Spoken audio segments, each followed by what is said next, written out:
And we're back for part two on work-life balance for leaders and their teams. Let's jump back in. When it comes to work and leaders, there's this word workaholic.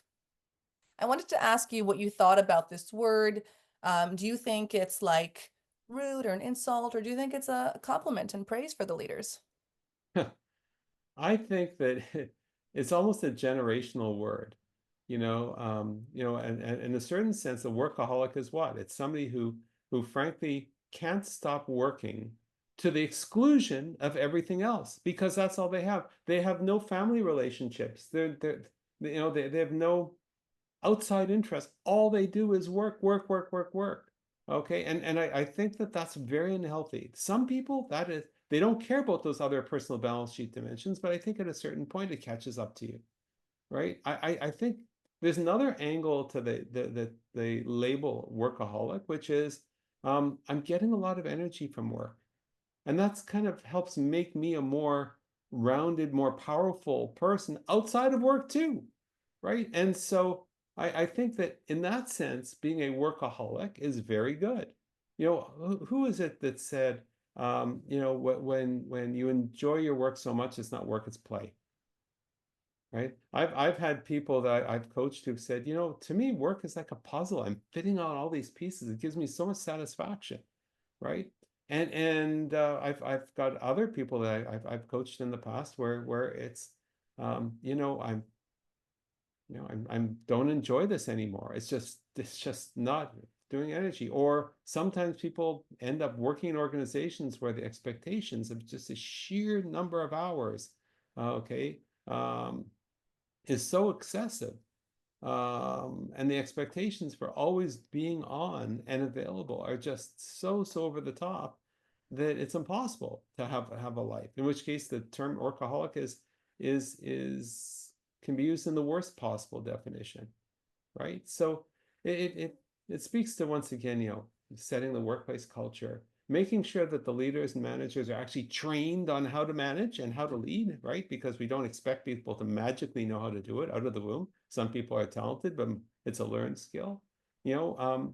And also say that we have to make sure that the people who are on the team also understand what their responsibility is for work-life balance, right? And it's not something that they can offload to a manager or to a company, right? It's something that they're also responsible for. For almost all of these series that we do monthly, we ask the question, how does the topic relate to insourcing and outsourcing and how to handle the problem when a leader is consistently dealing with this feeling of imbalance? I mean, revisiting it is obviously a good habit to do, but when it's there, what framework or would you suggest in terms of like how to solve the problem? Is it a matter of like, do we need to hire someone, hire a VA, delegate more? You talk about pushing down, what can be done at work to create more balance as the leader?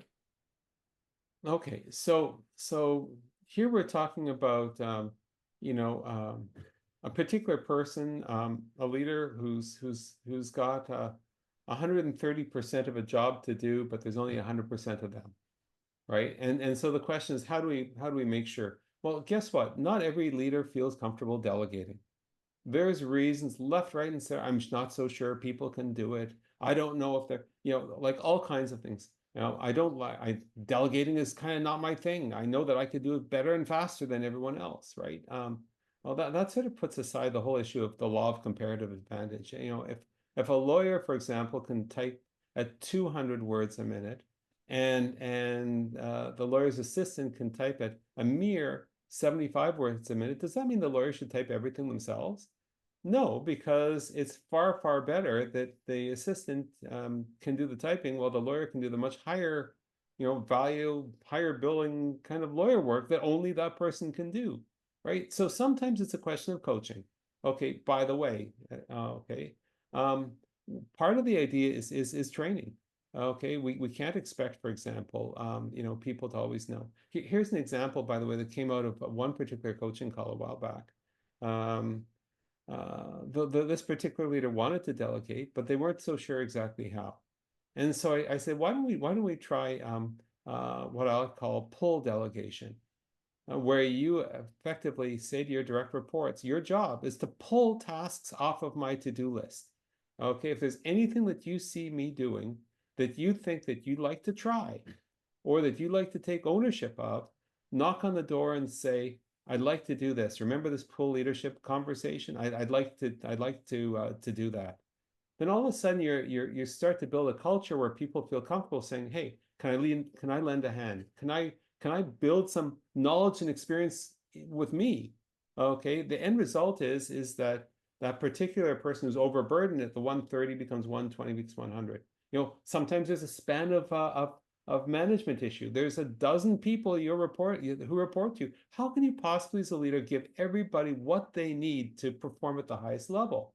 Right? So it's not to let me add more hours to my day, let me work weekends on this. It's a question of saying, hey, there's a structural problem that needs to be solved, right? There's one other thing that can be done when this is the case.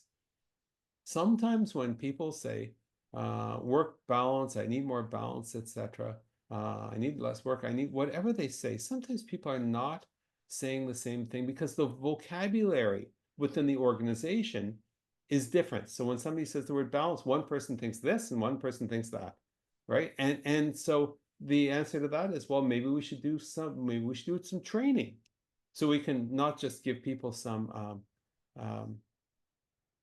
not just give people some specific tools, but also a common vocabulary, right? So there's a lot to be unpacked from that one question, Rania, but it's a good one.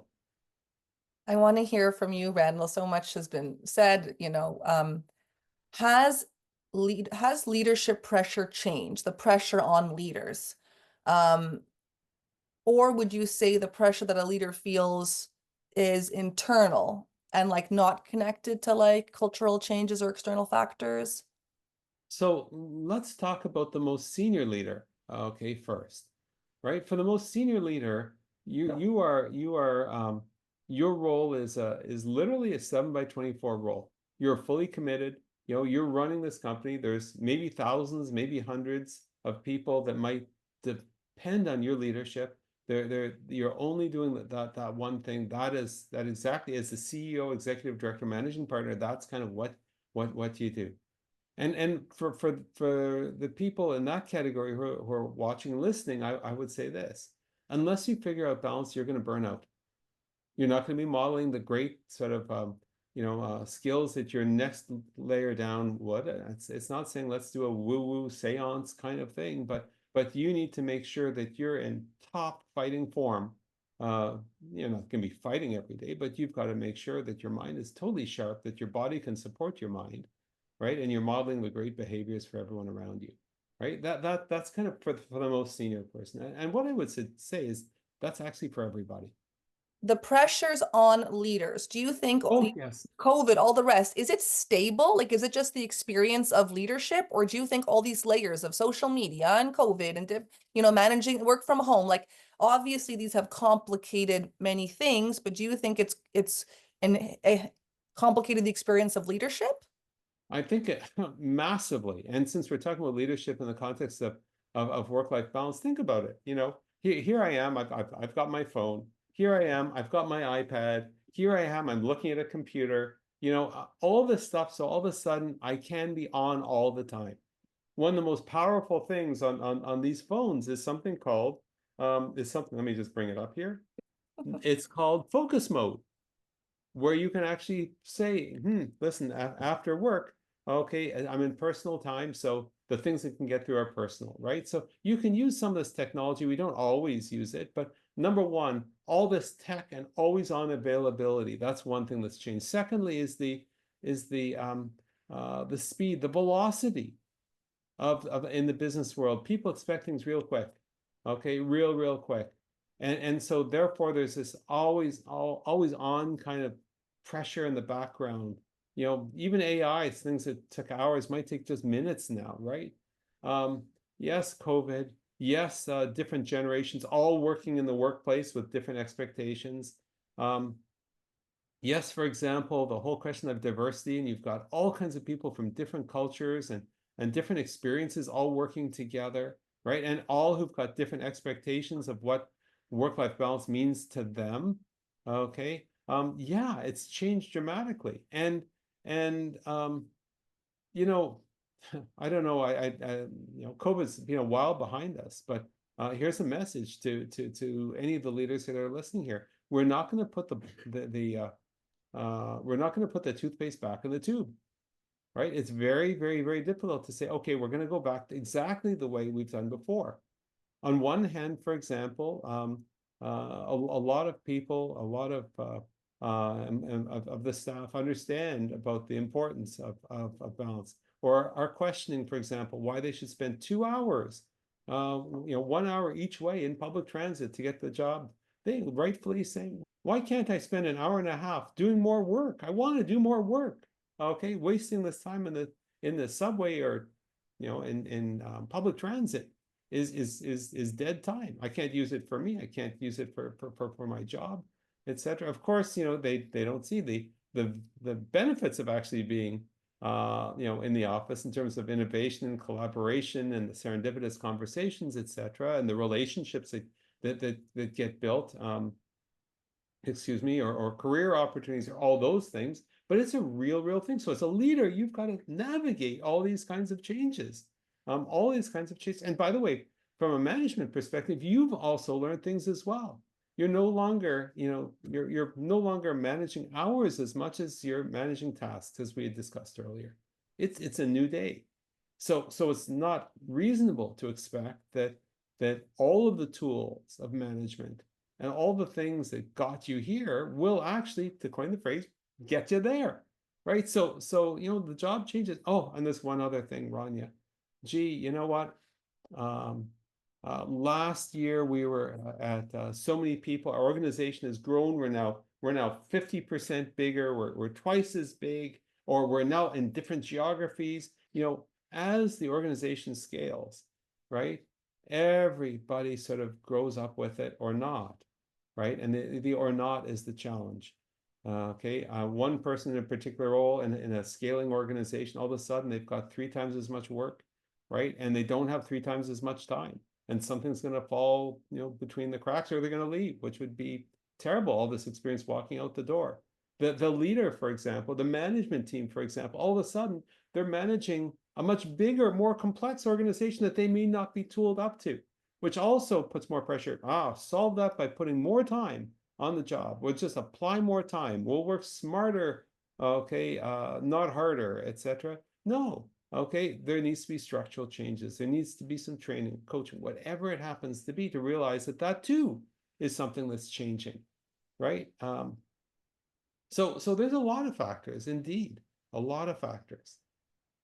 I want to push a little more on what you said about, the senior leadership. You have lots of people depending on you, always on call. It's a requirement of the job. Yet also you have to prevent against burnout. There feels like little dichotomy there as well. But talk to me about like mental discipline, Randall. You've mentioned before, you take things, you put them in a box, put them on the shelf, you don't deal with them, you're able to compartmentalize. I do think for me, I'm asking if you agree, that is an important skill to develop as a leader, to be able to, not sweat the small stuff, or any number of idiosyms that there are. Yeah, I totally agree. But Ronnie, I think we also have to acknowledge that some people can do it really, really well, and some people have challenges with it. And by the way, the fact that they have challenges putting certain things in the box, it's good, but it's also, it's also not good, right? So here's an example. Some people well, I mentioned before, if somebody has a tragedy outside, okay, or maybe it's, their kids are in the teenage years and it's causing no end of grief in terms of how the teenagers are navigating that. So you decide, for example, that you just going to work as a break. Oh, it's a work welcome relief, and you pound yourself into work, and you're feeling better, and you say to yourself, I'm feeling stronger now that I can go home. And then all of a sudden it's awful because you've got to deal with some really, really tough issues, etc. So by sort of closing yourself off from some of these other things, the bad side about it is your mind doesn't sort of work through them, right? You're cutting yourself off from other dimensions of your life that might actually need more of your attention. maybe what you should do is you should see about how do you spend more time with that teen precisely when that teen needs it, which might be different than what your schedule has been in the past, right? If you have teens, sometimes that's not possible. But the idea here is that, yeah, putting in a box is a very good thing, but there's also downsides. So I don't want people to think that if you can't put it into a box, it's, this is the life scale. But no, I totally agree, Rania. I'll ask you this question as Randall, as coach. You're not a life coach and you're not an accountability coach. You're a strategy coach and, a performance coach for leaders.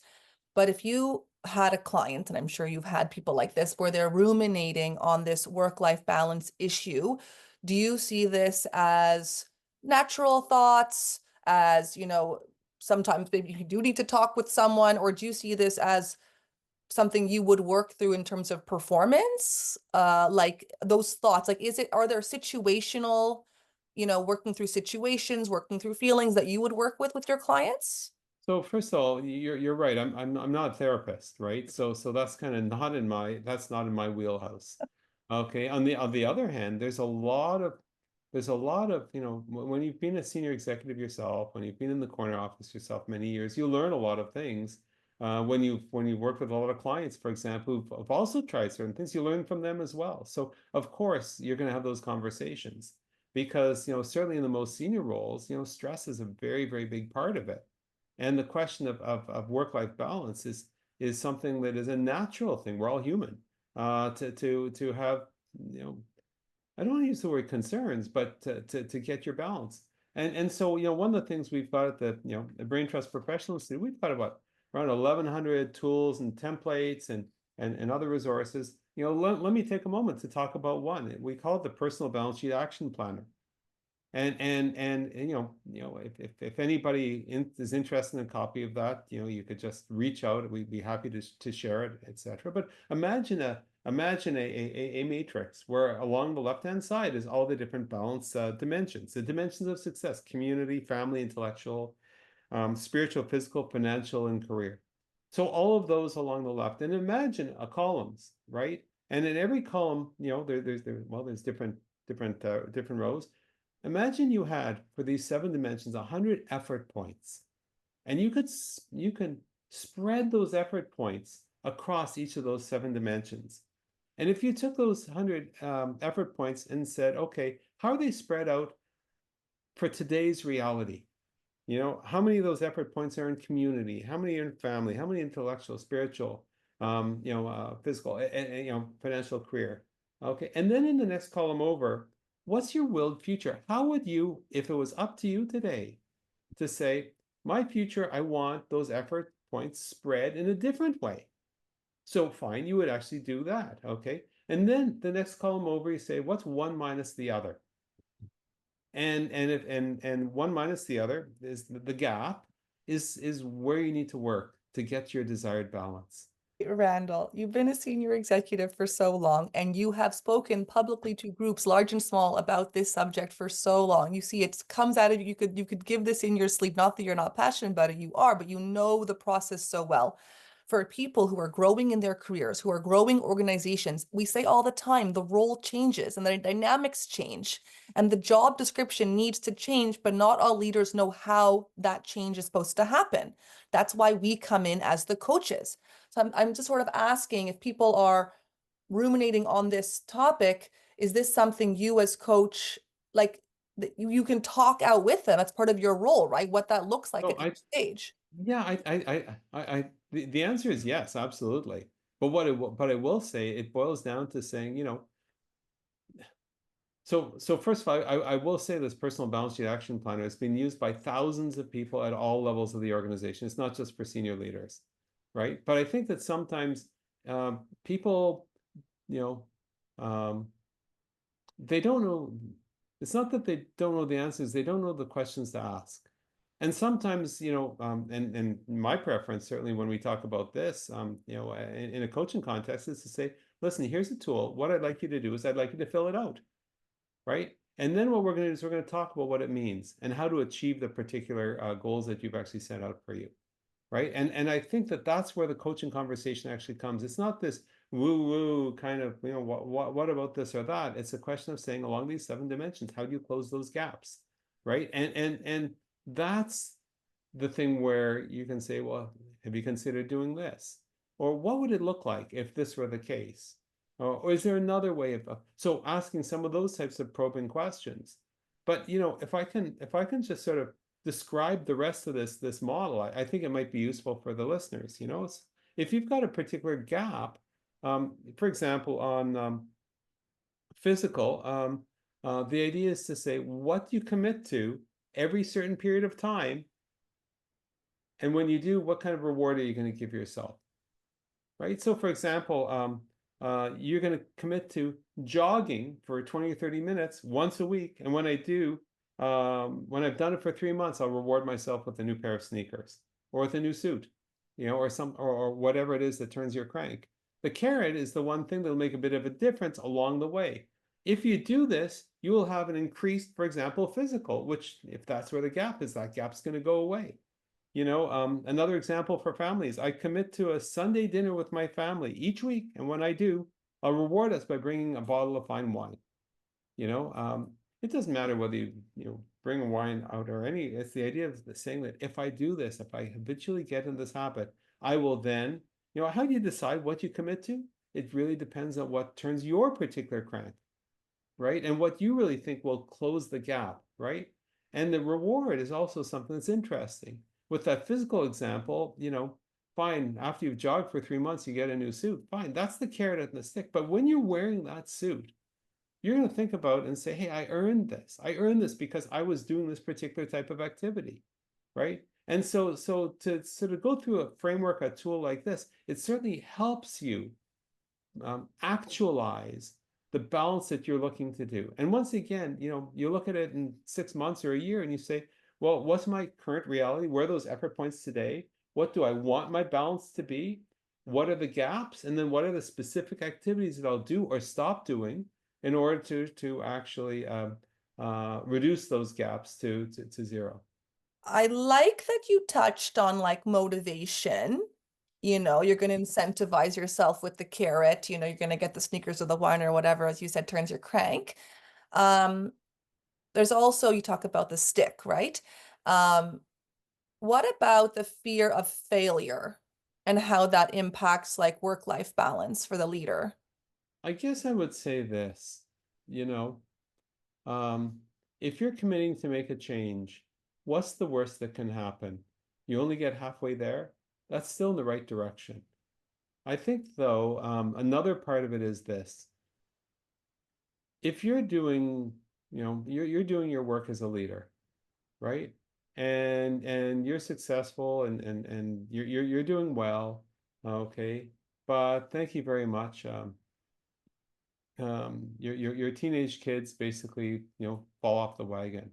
Your significant other says, you know what, I never see you anymore, this isn't fun for me anymore. You look at yourself in the mirror and you say, I don't like the way I look, right? You're putting on a lot of weight, right? You're disconnected by what's happening in your community, however you define community, right? So what's the worst that can happen when you're ignoring all these other things are some pretty spectacular failures, right? And I think we need to be self-aware to say, fixing these and making sure that we don't slide into those areas of failures are something that is very much actually under our control. It's not our spouses, it's not our workplaces. It's something that we've got to decide. And really, that's kind of where motivation comes in a little bit. That's where things like that action planner can help a little bit as well. But it really is about us. We are more empowered to get the balance that we want. Right now, I'm working a lot of hours because I'm in the mode of building the Brain Trust Professional Institute. That's a decision I made. I'm going to the gym a lot, but boy, I'd love to go for, multiple like half-day cycles every day. Oh my God, life would be wonderful. But if I do that, guess what? What I've committed to do for the business will suffer. If I do that, at one point I used to golf, right? 5 hours on the golf course. All of a sudden I had children, right? They need my time more than I needed to hit a ball on the golf course. So I gave that up. Maybe I'll go back to it at some point. But the question of what does failure mean is really more a question of what priorities you choose amongst all these work-life balance, personal balance sheet dimensions. I want to talk about, we talked about the extreme of having to always be on call, all those pressures, having a mental, discipline of putting things in a box and creating boundaries for yourself. But what about at the other extreme when the leader who's so involved, this word control is a little controversial, but they're very available and they're always on call. What happens when they do take that extended vacation and the show goes on without them? And maybe all those feelings of being super needed and super essential, they're having to wrestle with all of those feelings as senior leader. I want to talk about that. Yeah, talk to me about that. Oh, Rania, I've been there. I've been there. It's very humbling. You come back and the building is still standing, the business is still fine, etc. And that's a bit of a wake-up call. After that happened the very first time, every time I took a vacation, I went to a place where the cell phone or internet was very spotty, where I actually could not be reached. And interestingly, besides the fact that it helped, maintain my balance, to use that word, it also gave space for everybody else to step up, right? And maybe explore things in a way that maybe they didn't when I was like always available, right? So I think that it accomplishes a couple of things, because once you come back and you realize that somebody's capable of doing something because they just had to because you're away, um, then you can start saying, well, maybe I can actually delegate that to that person, more permanently. And that's the one less thing on my plate. And I could spend my time doing things that are even more important. Or if I'm in that 130% overburden, maybe it's now down to a more reasonable workload and everything. It's amazing, amazing when you're working with a team, what you're able to accomplish. And since we are talking about the personal balance sheet, let me talk about that in the context of a team. If everyone's got the same language, the 7 dimensions, the action planner, all that kind of thing. If everyone's got the same language, that means that you're able to have conversations and know what each other are talking about, right? And I think that's very important. On a personal level, can you imagine filling out the personal balance sheet action planner, you and your spouse? Because if you and your spouse, pardon me, um, you and your spouse are doing it, you'll have the same language as well. What do you mean you want more intellectual? What do you mean you mean less family or more family, etc.? And all of a sudden, it's like a great conversation to have with a significant other.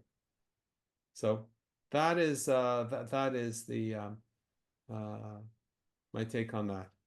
For the senior leaders, talk to me about, relationships at work, friends with colleagues. Talk to me about boundaries that go into your thinking when it comes to that. We hear people say, senior leaders often want to encourage their juniors to, be friends at work and go to drinks together and build that camaraderie, that relationship. You want to build that. But at the same time, I work with people who they'd want to avoid that, because then if one employee leaves, there's a domino effect. If there's politics, talk to me about that.